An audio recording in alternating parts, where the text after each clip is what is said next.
I struggled to hold back tears. I was putting the last of my daughter's things onto the truck that we had rented, and I had just finished folding the last of her clothes, the ones that I'd washed for so many years. Back inside, I took one last look at her bedroom, and I knew it would never look the same. Too many of her things were gone. Her favorite books and her family photos, and even the paint by numbers she had done that used to hang on her walls. I felt that lump in my throat as I eyed what was left of her room. Out at the truck, I gave her a hug before we jumped in, and I could feel our hearts racing, hers with excitement, but mine with dread. I sat in the truck distracted.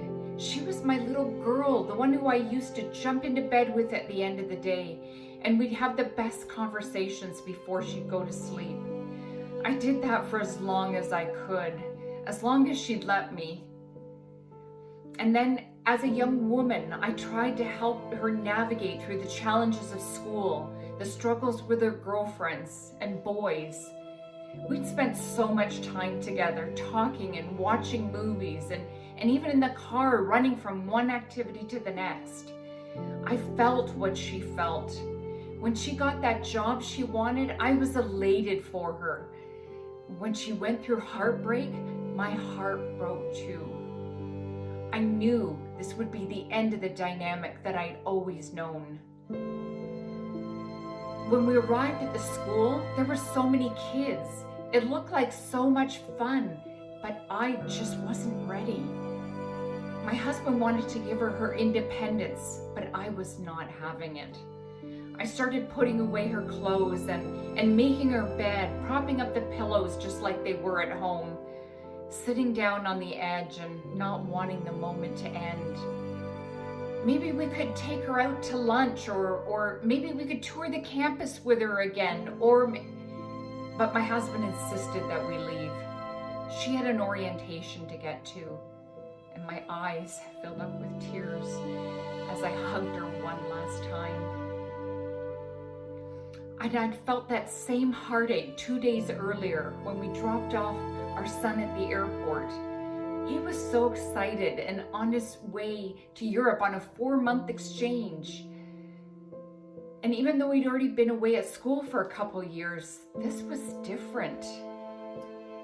I just couldn't help but wonder, had we prepared him for this?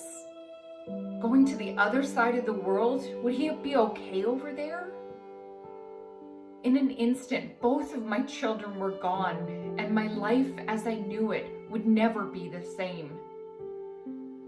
It was a long, quiet ride back, and I sat there silently trying to hold it together.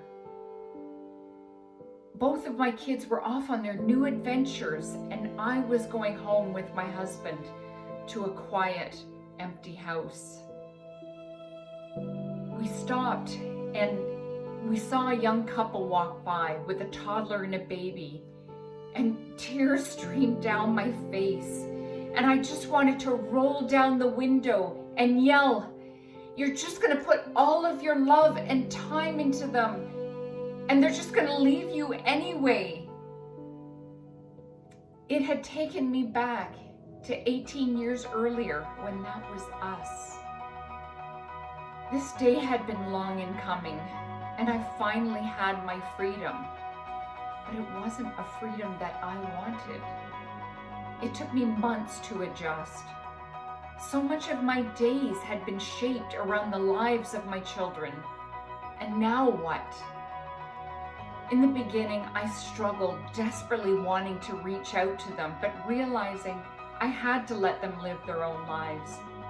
I had to hold myself back from calling and texting too much, and just accepting the odd text here and there.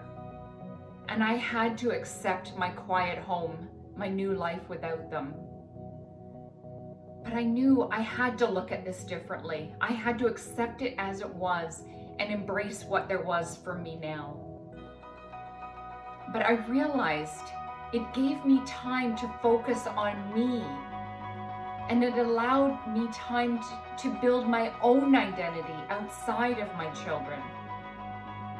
Our children are such a gift, They become an extension of us.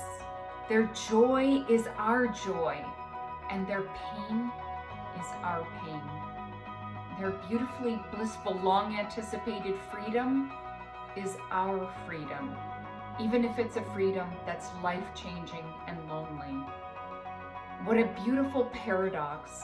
Everything that we do from the moment our children are born until the moment they leave home is in preparation for what may be one of the most painful moments of our lives. And yet we embrace it wholeheartedly with every ounce of love and commitment and conviction. Our children are not ours to keep, but to teach how to soar. Our void, our emptiness, our pain, a small price to pay for their happiness and their freedom.